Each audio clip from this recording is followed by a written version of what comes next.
घने जंगल के बीच एक साधारण सा आश्रम पेड़ों की छांव में शांति से पसरा है। हवा में धूप और मिट्टी की सौंधी गंध घुली है। पेड़ों पर पक्षी चहक रहे हैं। आश्रम के आंगन में एक गोल मटोल युवक अढ़ैया अपनी धोती समेटे गोबर से जमीन लीप रहा है। उसके माथे पर पसीने की बूंदें चमक रही हैं, लेकिन उसके चेहरे पर एक भोली सी मुस्कान है। पास ही गुरु पंडित वामदेव, जिनकी दाढ़ी और बाल श्वेत हैं, एक ऊंचे आसन पर बैठे ध्यानमग्न हैं। उनके चेहरे पर शांति और ज्ञान की आभा है। गुरुजी, आज सुबह की खिचड़ी में नमक थोड़ा कम था। मुझे लगता है कल से थोड़ा ज्यादा डालना पड़ेगा। अढ़ैया, स्वाद मन का होता है। संतोषी मन को हर चीज स्वादिष्ट लगती है। हाँ गुरुजी, पर कभी कभी मन इतना संतोषी नहीं होता कि बेस्वादी चीज भी स्वादिष्ट लगे। जैसे परसों आपने जो कड़वी जड़ी बूटी खाने को दी थी, उसे तो मैं संतोषी मन से भी नहीं खा पाया। वो औषधि थी अढ़ैया, शरीर के लिए। हर अच्छी चीज मीठी नहीं होती। तो क्या स्वादिष्ट चीजें हमेशा बुरी होती हैं? नहीं, बस उनका मोह नहीं करना चाहिए। सब कुछ समभाव से स्वीकारना चाहिए। गुरु वामदेव अपने आसन से उठते हैं। उनकी चाल में धीमी गति और गरिमा है। अढ़ैया उन्हें देखता रहता है। पुत्र अढ़ैया, मैंने कुछ दिनों के लिए आश्रम से दूर जाने का विचार किया है। एक विशेष यज्ञ और गहन तपस्या के लिए मुझे एकांत की आवश्यकता है। क्या आप जा रहे हैं गुरुजी? कितने दिनों के लिए? और मैं अकेला रहूंगा यहाँ? कुछ हफ्तों के लिए। तुम अकेले नहीं हो पुत्र। ये आश्रम, ये जंगल, ये जीव जंतु सभी तुम्हारे साथ हैं, और सबसे बढ़कर ईश्वर तुम्हारे साथ है। पर गुरुजी, यहाँ जंगल में कभी कभी अजीब आवाजें आती हैं, और रात में तो मुझे डर लगता है। डर मन का भ्रम है अढ़ैया। जब तुम सत्य और धर्म के मार्ग पर होगे तो कोई भी शक्ति तुम्हें हानि नहीं पहुंचा सकती। अपनी बुद्धि का प्रयोग करना और भक्ति पर विश्वास रखना। पर अगर कोई समस्या आ गई तो? गांव वाले भी तो दूर हैं। समस्याएं जीवन का हिस्सा है। हर समस्या अपने साथ एक सीख लेकर आती है। मुझे तुम पर विश्वास है पुत्र। तुम इन चुनौतियों का सामना कर सकोगे। गुरु वामदेव अपनी पोटली उठाते हैं, जिसमें एक कमंडल और कुछ शास्त्र हैं। मैं शीघ्र ही लौटूंगा। तब तक आश्रम का ध्यान रखना और अपनी साधना जारी रखना। जैसा आप कहें गुरुजी, आपकी आज्ञा शिरोधार्य। गुरु वामदेव आश्रम से निकल जाते हैं। उनकी आकृति धीरे धीरे जंगल के पेड़ों में विलीन हो जाती है। अढ़ैया उन्हें जाते हुए देखता रहता है। उसके मन में एक अजीब सी उदासी और थोड़ी सी घबराहट है। अब मैं क्या करूँगा? खिचड़ी में नमक कम होगा तो कौन बताएगा? और रात में कई दिन बीत चुके हैं। रात का अंधेरा घना है। अढ़ैया आश्रम के भीतर एक छोटी सी दीपक की रोशनी में बैठा है। वो एक पुरानी पोथी पढ़ने की कोशिश कर रहा है, पर उसका मन नहीं लग रहा। जंगल से आती झींगुरों की आवाजें और उल्लू की हू उसे और अकेला महसूस करा रही हैं। गुरुजी को गए इतने दिन हो गए, पता नहीं कब लौटेंगे। ये जंगल तो और भी घना लगने लगा है। अचानक बाहर से एक धीमी कराहने की आवाज आती है। अढ़ैया चौंक उठता है। ये क्या था? कोई जानवर है क्या? आवाज फिर आती है, इस बार थोड़ी तेज। वो किसी इंसान के दर्द भरी आवाज जैसी लगती है। कौन है बाहर? अढ़ैया डरते डरते दीपक उठाता है और दरवाजे की तरफ बढ़ता है। कौन है बाहर? कोई जवाब नहीं आता। अढ़ैया हिम्मत जुटाता है और दरवाजा खोलता है। बाहर अंधेरा है, पर दीपक की रोशनी में उसे आश्रम के प्रवेश द्वार पर एक आकृति दिखाई देती है। वो एक साधु है, जिसकी जटाएं बिखरी हुई हैं और कपड़े फटे हुए हैं। वो जमीन पर बेसुध पड़ा है। अरे, ये कौन है? अढ़ैया साधु के पास जाता है। वो उसे छू कर देखता है। साधु का शरीर ठंडा है और वो अचेत प्रतीत होता है। हे भगवान, ये तो बेहोश हैं, मुझे इसकी मदद करनी चाहिए। अढ़ैया बड़ी मुश्किल से साधु को उठाकर आश्रम के अंदर लाता है।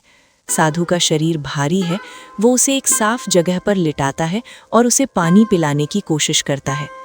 कुछ देर बाद साधु धीरे धीरे आंखें खोलता है। उसकी आंखें लाल और गहरी हैं। जल जल।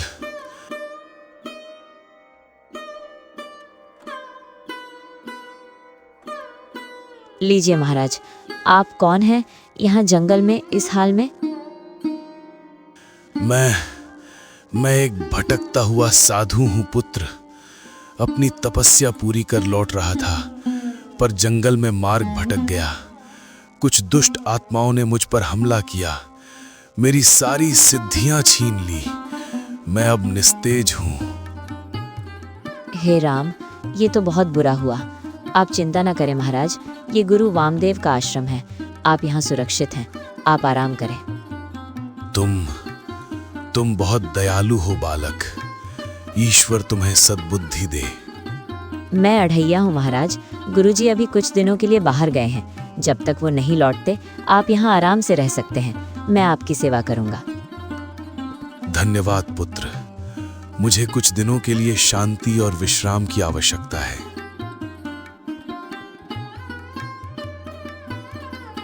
अढ़ैया साधु के लिए एक बिस्तर तैयार करता है और उसे आराम करने देता है।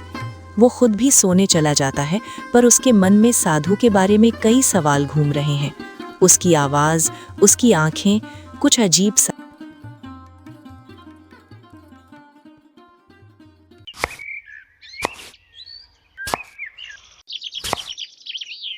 अगले कुछ दिन साधु आश्रम में ही रहता है। वो बहुत कम बोलता है, पर उसकी नज़रें हमेशा अढ़ैया पर टिकी रहती हैं। अढ़ैया उसे भोजन कराता है, उसकी सेवा करता है। साधु कभी कभी अजीब सवाल पूछता है। अढ़ैया, ये आश्रम कितना शांत है। यहाँ कोई आता जाता नहीं क्या? कभी कभी गांव वाले आते हैं गुरुजी से आशीर्वाद लेने, पर गुरुजी के जाने के बाद से कोई नहीं आया। और इस जंगल में कोई खतरा नहीं है क्या? गुरुजी कहते हैं डर मन का भ्रम है, पर हाँ, जंगली जानवर तो होते ही हैं और रात में कुछ अजीब आवाजें आती हैं कभी कभी। अजीब आवाजें? जैसे किसी के रोने की या फिर किसी के फुसफुसाने की। पर मैं डरता नहीं हूँ अब। गुरुजी ने कहा है भक्ति और बुद्धि से सब ठीक हो जाता है। भक्ति, बुद्धि, क्या तुम सच में मानते हो कि ये चीजें किसी भी शक्ति से लड़ सकती हैं? हाँ महाराज, मेरा गुरुजी पर पूरा विश्वास है। साधु फिर चुप हो जाता है, पर उसकी आंखों में एक अजीब सी चमक है। महाराज, गांव में कुछ अजीब हो रहा है। क्या हुआ पुत्र? गांव से 2 लोग गायब हो गए हैं। एक चरवाहा जो अपनी भेड़ें चराने गया था और एक बुढ़िया जो जंगल से लकड़ी लेने गई थी। किसी को कुछ पता नहीं चल रहा, सब डरे हुए हैं। ये सब माया है पुत्र, कलयुग का प्रभाव है। दुष्ट शक्तियां बढ़ रही हैं। पर ऐसा पहले कभी नहीं हुआ। गुरुजी होते तो जरूर कुछ बताते। तुम्हारे गुरुजी तो नहीं हैं, पर मैं हूं। मैं तुम्हें एक उपाय बताता हूं। तुम गांव वालों से कहो कि वे हर शाम मेरे बताए हुए मंत्र का जाप करें। इससे बुरी शक्तियां दूर रहेंगी। सच महाराज, आप मंत्र जानते हैं? हाँ पुत्र, मैं एक सिद्ध साधु हूँ। मेरे पास कई गुप्त शक्तियां हैं। अढ़ैया को साधु की बात पर थोड़ा संदेह होता है। उसकी आवाज और व्यवहार में एक बदलाव आया है, पर गांव वालों की मदद के लिए वो तैयार हो जाता है। जो आज्ञा महाराज, मैं अभी गांव वालों को बताता हूँ।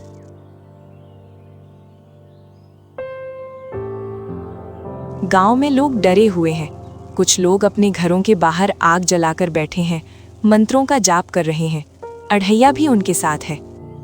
अढ़ैया, ये साधु महाराज का मंत्र काम करेगा क्या? आज फिर एक आदमी गायब हो गया, मेरा पड़ोसी। हमें विश्वास रखना होगा भाई। महाराज ने कहा है कि ये मंत्र बहुत शक्तिशाली है। पर मुझे तो कुछ ठीक नहीं लग रहा। जब से वो साधु आश्रम में आया है तब से ही ये सब शुरू हुआ है। क्या कह रहे हो? वो तो बेचारा घायल था। हाँ, पर ये भी तो सच है कि पहले ऐसा कभी नहीं हुआ। गुरुजी होते तो ये सब नहीं होता। अढ़ैया के मन में शक की एक नई लहर उठती है। वो साधु के व्यवहार और गांव में हो रही घटनाओं को जोड़ने की कोशिश करता है। क्या सच में ऐसा हो सकता है?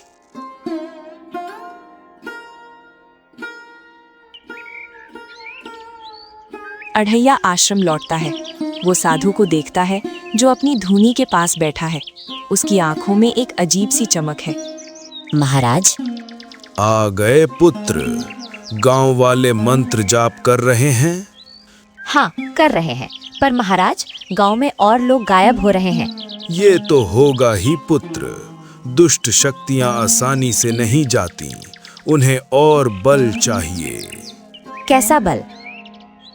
उन्हें बलिदान चाहिए पुत्र। बलिदान? क्या कह रहे हैं आप? हाँ, अढ़ैया, ये जंगल, ये भूमि भूखी है, इसे रक्त चाहिए। अढ़ैया को अब यकीन हो जाता है कि ये साधु कोई सामान्य व्यक्ति नहीं है। उसकी आंखों में चमक, उसकी हंसी, उसका क्रूर व्यवहार, ये सब एक राक्षस की निशानी है। आप कौन हैं? आप साधु नहीं हो सकते। ओ, तो तुमने मुझे पहचान लिया।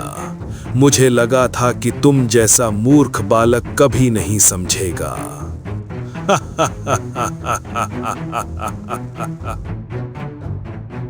साधु का रूप बदलने लगता है। उसकी त्वचा का रंग गहरा होने लगता है। उसके नाखून लंबे होते जाते हैं। उसकी आंखें लाल अंगारे जैसी चमकने लगती हैं। उसकी जटाएं नागों जैसी हिलने लगती हैं। वो अब एक भयानक राक्षस के रूप में खड़ा है।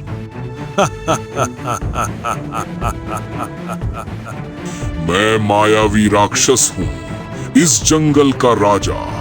मैं यहाँ की सारी शक्ति सोख रहा हूँ और तुम्हारे गुरु वो वापस नहीं लौटेंगे। मैंने ही उन्हें फंसा रखा है। तुमने गुरुजी को फंसाया? हाँ, उनकी तपस्या की शक्ति मुझे चाहिए थी। अब ये आश्रम और ये गांव मेरा खेल का मैदान है और तुम मेरे अगले शिकार हो। पर तुम तो इतने शक्तिशाली हो। तुम्हें इस साधारण से आश्रम में क्यों रहना पड़ा और घायल होने का नाटक क्यों किया? मेरी शक्ति अभी पूरी नहीं हुई है। मुझे इस स्थान की सारी आध्यात्मिक ऊर्जा चाहिए और तुम्हारे गुरु की शक्ति ने मुझे थोड़ा कमजोर कर दिया था, इसलिए मुझे नाटक करना पड़ा। पर अब मैं पूरी शक्ति प्राप्त कर रहा हूँ। तुम्हारी शक्ति इतनी बढ़ रही है तो तुम गांव वालों को क्यों गायब कर रहे हो? उन्हें खाकर तुम्हें क्या मिलता है? ये तो बस मनोरंजन है बालक, और हाँ, थोड़ा स्वाद भी। इंसानों का डर और उनका मांस मुझे बहुत पसंद है। महाराज, मतलब राक्षस महाराज, तुम इतने शक्तिशाली हो पर तुम अभी भी भूखे दिख रहे हो। तुम्हें तो कुछ असाधारण भोजन चाहिए होगा। असाधारण भोजन? कैसा भोजन? ऐसा भोजन जो किसी साधारण मनुष्य ने ना बनाया हो। ऐसा भोजन जिसमें भक्ति की शक्ति हो, पर वो इतना स्वादिष्ट हो कि तुम्हारी आत्मा तृप्त हो जाए। भक्ति की शक्ति और स्वादिष्ट भी? मुझे ऐसी चीज पसंद आएगी। हाँ, पर वो भोजन केवल अमावस्या की रात को ही बन सकता है, जब तुम्हारी शक्तियाँ अपने चरम पर होंगी, और उसे बनाने के लिए मुझे कुछ विशेष सामग्री की आवश्यकता होगी। बताओ, क्या चाहिए तुम्हें? मैं तुम्हें सब ला दूंगा। मुझे ठाकुर जी के मंदिर से कुछ विशेष प्रसाद, कुछ विशेष जड़ी बूटियाँ और सबसे महत्वपूर्ण, गांव वालों की शुद्ध भक्ति चाहिए। गांव वालों की भक्ति? मुझे उनकी भक्ति से क्या मिलेगा? उनकी भक्ति से उस भोजन में इतनी ऊर्जा आ जाएगी कि तुम्हें उसे खाकर असीमित शक्ति मिलेगी। तुम अमर हो जाओगे। असीमित शक्ति, अमरता, मुझे ये चाहिए। ठीक है अढ़ैया, तुम मुझे वो भोजन बना कर दो, पर अगर तुमने मुझे धोखा देने की कोशिश की तो मैं तुम्हें और पूरे गांव को निगल जाऊंगा। नहीं महाराज, मैं तुम्हें धोखा नहीं दूंगा। मैं तुम्हें वो भोजन दूंगा जो तुम्हें इस ब्रह्मांड का सबसे शक्तिशाली प्राणी बना देगा। राक्षस अपनी भयानक आंखों से अढ़ैया को घूरता है, पर उसका लालच उसके संदेह पर हावी हो। अढ़ैया गांव में जाता है। वो गांव वालों को इकट्ठा करता है। वे सब डरे हुए हैं। गांव वालों, मुझे पता है कि आप सब डरे हुए हैं, पर मैंने उस राक्षस को पहचान लिया है। वो साधु का रूप धारण कर हम सबके साथ छल कर रहा था। क्या वो साधु राक्षस है? मैंने कहा था, मुझे उस पर पहले से ही शक था। शांत हो जाइए। मैंने उसके लालच का फायदा उठाने की योजना बनाई है। वो असीमित शक्ति और अमरता चाहता है। मैंने उसे कहा है कि मैं उसके लिए एक विशेष भोजन बनाऊंगा जो उसे ये सब देगा। पर अड़ैया, तुम कैसे? तुम तो बस एक साधारण बालक हो। मैंने गुरुजी से बहुत कुछ सीखा है और सबसे बढ़कर मेरे पास भगवान ठाकुर जी का आशीर्वाद है। हमें मिलकर इस राक्षस को हराना होगा। पर अगर वो हमें मार डाले तो? हमें हिम्मत नहीं हारनी चाहिए। हमें विश्वास रखना होगा। मैं चाहता हूँ कि आप सब मिलकर ठाकुर जी के मंदिर में जाएं और पूरी श्रद्धा से प्रार्थना करें। उनकी शक्ति ही हमें बचाएगी। और हाँ, मुझे कुछ विशेष सामग्री की भी आवश्यकता होगी। गांव वाले अढ़ैया की बातों से थोड़ा आश्वस्त होते हैं। वे सब मिलकर ठाकुर जी के मंदिर की ओर बढ़ते हैं। अढ़ैया भी उनके साथ जाता है। मंदिर में वे सब मिलकर प्रार्थना करते हैं। अढ़ैया पुजारी से मिलकर कुछ विशेष प्रसाद और सामग्री लेता है। पुजारी, एक वृद्ध व्यक्ति, अढ़ैया के चेहरे पर दृढ़ता देखकर उसे आशीर्वाद देता है। बेटा, तुम्हारी बुद्धि और भक्ति की परीक्षा हो रही है। ठाकुर जी तुम्हें शक्ति देंगे।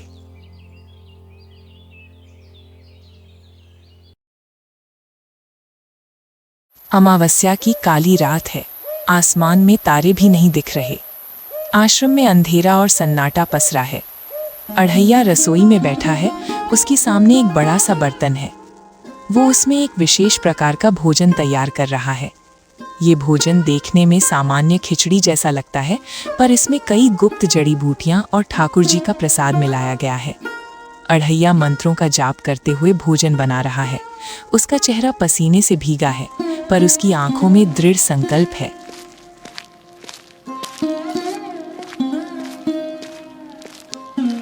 अढ़ैया, भोजन तैयार है। मुझे भूख लगी है। मेरी शक्तियां अपने चरम पर हैं। हाँ महाराज, भोजन तैयार है, पर इसे खाने से पहले तुम्हें एक पवित्र स्नान करना होगा और फिर तुम्हें इस भोजन को पूरी श्रद्धा और विश्वास के साथ ग्रहण करना होगा। पवित्र स्नान, श्रद्धा, ये सब मेरे लिए मायने नहीं रखता। पर ठीक है, अगर इससे मुझे असीमित शक्ति मिलती है तो मैं ये सब करूंगा। राक्षस एक पास के झरने में जाता है और स्नान करके लौटता है। वो वापस आता है। उसका रूप अब और भी भयानक लग रहा है। कहाँ है मेरा भोजन? ये रहा महाराज। ये भोजन किसी साधारण बर्तन में नहीं, बल्कि एक ऐसे पात्र में परोसा गया है जिसमें गुरुजी ने अपनी तपस्या की थी। इससे इसकी शक्ति और बढ़ गई है। वाह, ये तो बहुत स्वादिष्ट लग रहा है। इसकी सुगंध, राक्षस बिना सोचे समझे बड़ी तेजी से भोजन खाना शुरू कर देता है। वो एक एक कौर निगलता है। उसकी आंखों में असीमित शक्ति पाने का लालच साफ दिख रहा है। ये तो अद्भुत है। मैंने ऐसा स्वादिष्ट भोजन कभी नहीं खाया। मुझे महसूस हो रहा है मेरी शक्तियां बढ़ रही हैं। हाँ महाराज, ये भोजन तुम्हारी सभी इच्छाओं को पूरा करेगा। जैसे ही राक्षस आखिरी कौर खाता है, उसकी शरीर में एक अजीब सा परिवर्तन होने लगता है। उसकी भयानक आकृति कांपने लगती है। उसकी आंखों की चमक कम होने लगती है। ये क्या हो रहा है? मेरी शक्तियां ये कम क्यों हो रही हैं? ये वही हो रहा है जो होना चाहिए था राक्षस। तुमने भक्ति के भोजन को लालच सिखाया है। ये भोजन मेरी भक्ति, गुरुजी के आशीर्वाद और ठाकुर जी की शक्ति से बना है। ये भोजन राक्षसी शक्ति के लिए विष के समान है। धोखा, तुमने मुझे धोखा दिया। राक्षस का शरीर तेजी से सिकुड़ने लगता है। उसकी भयानक त्वचा पिघलने लगती है। उसकी चीखें पूरे जंगल में गूंजती हैं। वो अपनी माया का प्रयोग करने की कोशिश करता है, पर भोजन की शक्ति उसे जकड़ लेती है। मैं नष्ट हो रहा हूँ। हाँ, लालच और पाप का अंत हमेशा ऐसा ही होता है। तुम्हारी माया तुम्हारे ही विनाश का कारण बनी है। राक्षस एक भयानक चीख के साथ एक चमकते हुए धुएं में बदल जाता है और फिर पूरी तरह से गायब हो जाता है। उसकी जगह पर केवल एक काली राख का ढेर बचता है। आश्रम में शांति छा जाती है। अढ़ैया गहरी सांस लेता है। उसके माथे पर पसीना है, पर उसके चेहरे पर विजय की मुस्कान है। अगली सुबह सूरज की किरणें आश्रम पर पड़ रही हैं, जिससे वातावरण शांत और पवित्र लग रहा है।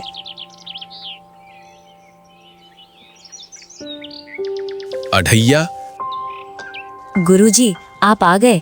मुझे लगा कि मुझे पता था कि तुम ये सब संभाल लोगे पुत्र। मैंने अपनी तपस्या से तुम्हारी हर चाल देखी। तो आप जानते थे कि वो राक्षस है? हाँ पुत्र, मुझे उसकी उपस्थिति का आभास हो गया था। मैंने जानबूझकर तुम्हें अकेला छोड़ा ताकि तुम अपनी बुद्धि और भक्ति की शक्ति को पहचान सको। वो बहुत भयानक था गुरुजी। उसने कहा था कि उसने आपको फंसा रखा है। ये उसकी माया थी पुत्र। मेरी तपस्या इतनी कमजोर नहीं कि कोई राक्षस मुझे फंसा सके। मैं बस तुम्हारी परीक्षा ले रहा था। पर मैंने तो बस वही किया जो आपने सिखाया था। और तुमने बहुत अच्छा किया अढ़ैया। तुमने अपनी बुद्धि, संयम और भक्ति से एक मायावी राक्षस को नष्ट कर दिया। तुमने ये साबित कर दिया कि असली शक्ति बल में नहीं, बल्कि धर्म और सच्चाई में होती है। गांव वाले जो गुरुजी के आने की खबर सुनकर आश्रम पहुंचे थे, ये सब सुनते हैं। वे अढ़ैया को देखकर हैरान और खुश होते हैं। अढ़ैया, तुमने हमें बचा लिया। हम सब कितने मूर्ख थे जो तुम पर शक करते थे। तुम्हारी बुद्धि और बहादुरी को प्रणाम बालक। ये सब गुरुजी की कृपा और ठाकुर जी के आशीर्वाद से हुआ है। आज से तुम सब अढ़ैया से सीखो। उसने दिखाया है कि सच्ची भक्ति और निर्मल बुद्धि से कोई भी बाधा पार की जा सकती है। लालच का अंत हमेशा विनाश होता है और सच्चाई की जीत हमेशा होती है।